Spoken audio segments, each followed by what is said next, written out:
Good morning, Calvary. Good morning. Ooh, good energy. All right, good energy. Maybe it's something about that song, I'm so glad Jesus lifted me.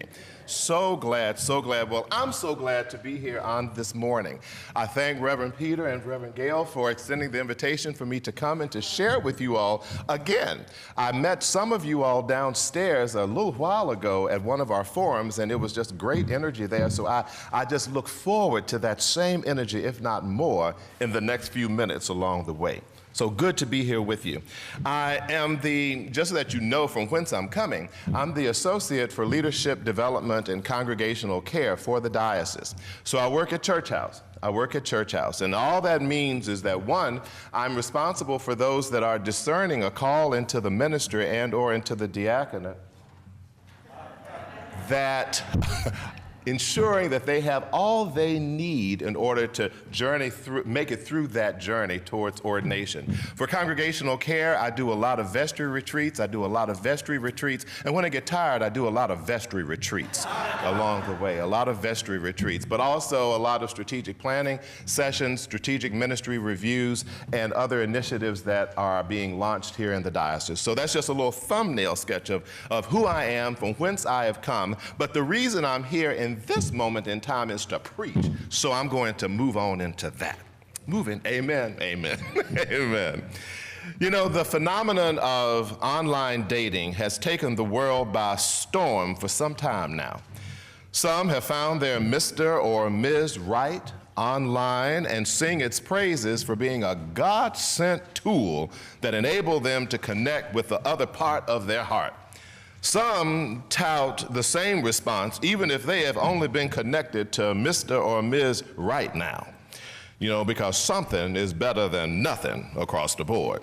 And some have gone screaming into the night because of misrepresentations of physical appearance, deceitful relationship status offerings, and false claims about one's willingness to live up to the relationship expectations that one has posted in one's profile online.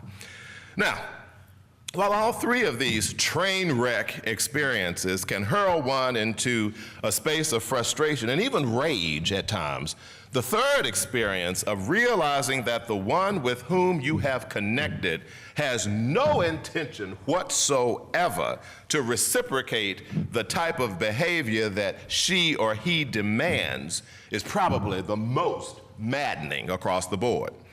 A popular request or a demand of one in the online dating site is for open and honest communication. You read the ads and they look something like, I want somebody who will be open and honest with me. Because you see, I'm tired of being with folks who don't respect me enough to tell me how they really feel. I need somebody who will communicate with me and not shut down when it gets rough. Well, a dear friend of mine recently engaged an online dating site and experienced just that. One of her matches was adamant about being with someone who valued open and honest communication, someone who would not shut down when things became uncomfortable. So my friend, being that one who was the epitome of open and honest communication, responded to that particular match post. Almost immediately, her match answered her response. They bantered back and forth a bit and finally met for the first face-to-face date. Well, my friend, being rather inquisitive but not intrusive, threw out a few initial questions. Basic questions like, look, what types of food do you like? Do you like to travel? What do you like to do in your spare time? Well, each of those questions was met with a long and rather unnerving pause. My friend's date finally responded. He said, look, I don't really like sharing things about myself. I'm rather private and don't let a lot of people get into my business. Well, my friend sat back in her chair and let it rip. Well, look, if you don't like sharing things about yourself and you're so private, why did you put in your profile that you were looking for someone who was willing to have open and honest communication then? At which point he responded, well, I do want open and honest communication from my partner, but that doesn't have anything to do with me. Needless to say, the date ended right there, right there. He was a hypocrite. He was a hypocrite. He didn't practice at all what he preached. Well, in our gospel text this morning, Jesus paints a picture of hypocrites in the person of the scribes. And he says, look, beware of the scribes who like to walk around in long robes and to be greeted with respect in the marketplaces and to have the best seats in the synagogues and places of honor at banquets. They devour widows' houses, and for the sake of appearance, they say long prayers. They will receive the greater condemnation.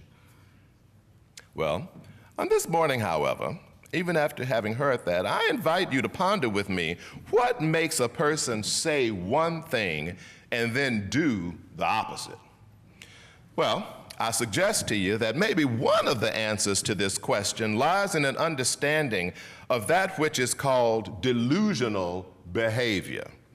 Clinician A.A. Stratemeyer defines a delusion as a personal belief that is maintained despite irrefutable evidence to the contrary. Delusions serve the purpose of dealing with such feelings as inferiority, anger, and frustrations of hope. So, it makes sense.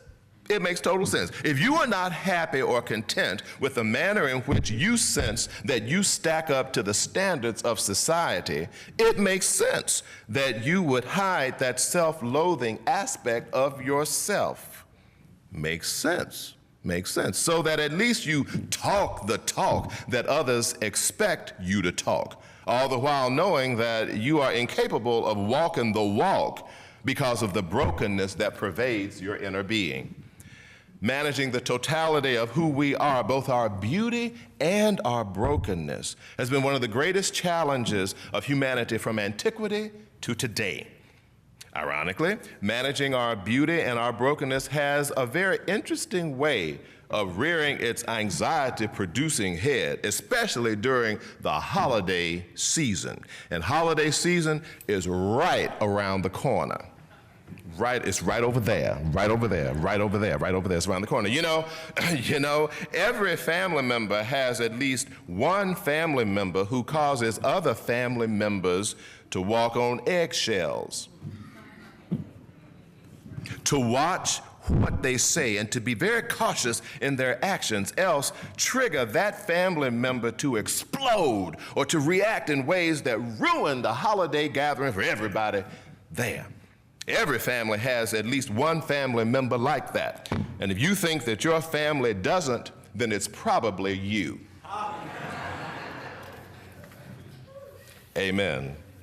Amen. Okay. I just wanted to get one amen out of that, just one amen out of that. You know, what is revealed to us in these volatile family situations is the brokenness of not only the potentially explosive family member, but also the brokenness that is triggered within all who are present at the family gathering. Every reaction or response to any given situation is inextricably tied to one of our past experiences. As we get older in life, the context of the situations in which we find ourselves, that doesn't change. Hurt is hurt whenever and wherever it is experienced. Betrayal is betrayal whenever and wherever that is experienced. And disappointment is disappointment whenever and wherever it is experienced. We all have a history of situations that have formed us into the person that we are today. Everybody has a history. Everybody has a narrative. And as a clinical pastoral counselor, I counsel a lot of couples who come to me on the brink of dramatic separation. Their partner has tap danced on their last reserved nerve. And pressed their button with a frequency that has become maddening.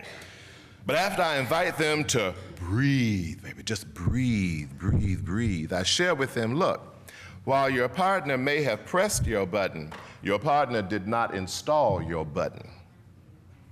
Their challenge, our challenge, is to explore the installation experience of our most vulnerable buttons along the way. Brokenness, as you could imagine, even pervades our national experience. We seem to be constantly challenged by our Pledge of Allegiance, attesting to our republic's identity as one nation under God, indivisible, with liberty and justice for all. See, it's hard touting such a national mantra when just a few weeks ago, within a 72-hour period, we witnessed 11 murdered in a Pittsburgh synagogue, a suspect arrested for 14 attempted bombings, 2 African Americans targeted and killed in the state of Kentucky, and just this week, 12 people killed in a bar in California as they celebrated college night. Experiencing such hate-filled atrocities, coupled with the continued angst stemming from a myriad of phobias and a desperate need for justice-based immigration reform, life-giving health care reform, and strict, conscientious gun control, prompts us to wonder if there is anybody, even in the wake of the midterm elections, who is mindful, much less adhering to the prophetic directive of Micah, which should be the focus of our lives, even in the midst of brokenness, and that is to do justice, to love mercy, and to walk humbly with our God. But Jesus nevertheless calls us in our devotion to genuinely give all that we have in the midst of our abundance and in the midst of our brokenness as well. Sometimes it boils down to taking risks, risking the acknowledgement of our personal brokenness for the benefit of healing and wholeness, risking the acknowledgement of our misdoings for the benefit of reconciling our relationships with each other, risking the acknowledgement of our failures, our flaws, and our frailties for the benefit of deepening our relationships with a God who looks beyond all of our faults and sees every one of our needs. As Jesus calls us in our devotion to genuinely give it all, to give it all. And I believe that the key to accepting and acting upon this divine challenge is simply by recognizing that we need each other. We need each other. And in needing each other, we must develop healthy ways to communicate with each other.